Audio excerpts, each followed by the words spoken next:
आपको जो है, और मैं अध्यक्ष जी कहूंगी, नितिन जी प्लीज, ये अखबार की सच्चाइयां हैं।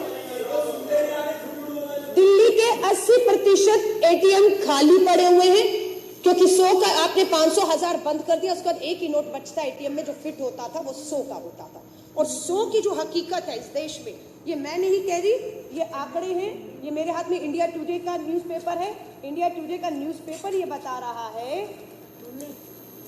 कि देश में कुल करेंसी का जो 500 के नोट थे उसका 47% जो है वो हिस्सा था, और जो 1000 के नोट थे उसका लगभग 37%। आप मानिए लगभग 80% जो करेंसी थी वो 500 और 1000 के नोट की थी। 80-85 बाकी जितना भी रह गया, कुछ प्रतिशत 100 के नोट से ये देश ये सोच रहे हैं कुछ यूं चल जाएगा। ये हकीकत है। पहले प्रधानमंत्री जी ने कहा मुझे 2 हफ्ते दे दीजिए, जापान में ठाके मार के हंसे, यहां पर आकर रोना शुरू कर दिया और अब 50 दिन मांग रहे हैं। और अर्थशास्त्री कह रही है कि 6 महीने तक ये व्यवस्था जो है वो सुधरने वाली नहीं है। अराजकता का माहौल सब जगह है।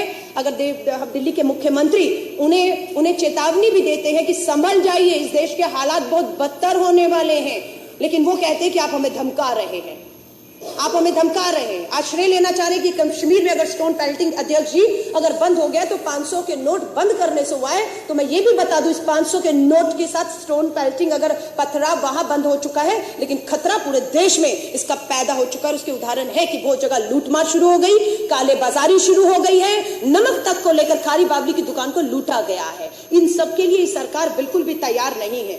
25,000 रुपए में कैसी होगी बेटी की शादी? इनका दर्द सुनने वाला कोई है? कौन नहीं चाहता?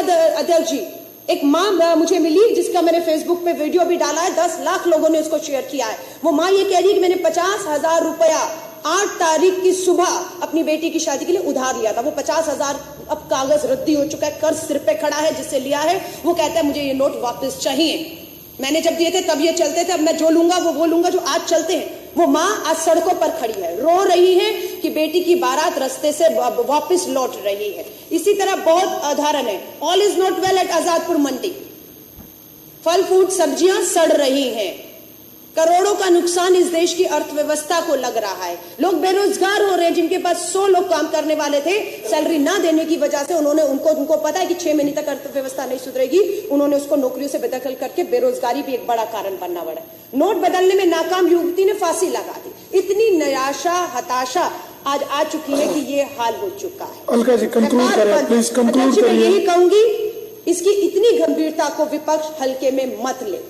मैं आपसे कहूंगी, हालात, हम जमीन से जुड़े हुए नेता, हमारे नेता आजादपुर मंडी से लेकर मनीष सिसोदिया जी पूरा चांदनी चौक घूमे, जमीन की हकीकत को जानते हैं। जिस जमीन की हकीकत से देश के प्रधानमंत्री कोसों दूर हैं, अगर वो जमीन की हकीकत से वाकिफ होते तो पश्चिम बंगाल, बिहार, दिल्ली में उनका ये हाल नहीं होता। आज भी मैं कहूंगी समय है, संभल जाए अध्यक्ष जी। जय हिंद, जय भारत।